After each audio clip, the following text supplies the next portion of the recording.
দর্শক, এই আরেকটা সিট থাই গিয়ারের সেকেন্ড হ্যান্ড রিকন্ডিশন। এটা মালিক 1,10,000 টাকা দাম চাইছে, আলোচনা করে নিতে পারবেন। দেখেন 45 মাথা আছে,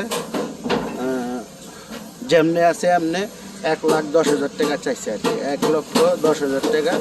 যদি কেউ পছন্দ হয় জানাইতে পারেন। এই জায়গায় আবার পুরান সিট দিয়ে নিয়েও কথা কইতে পারবেন। ফ্রেম দেখেন, এটা দেখেন অরিজিনাল থাই গিয়ার সিট।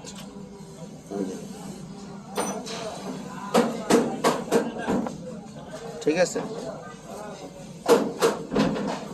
অরিজিনাল থাই গিয়ার সিট। যদি কেউ পছন্দ হয় জানান। 1,10,000 টাকা যেভাবে আছে সেভাবে সে বিক্রি করবো। কাম কাজ করে নেবেন। আর যদি আপনার কেউ পুরান সিট থাকে দিয়ে কথা বলতে পারেন। দর্শক, রাখি আজকে এই পর্যন্তই দিলাম। সিটটা পছন্দ হলে জানায়। ফ্রেম সব আছে আর কি, অরিজিনাল থাই গিয়ার।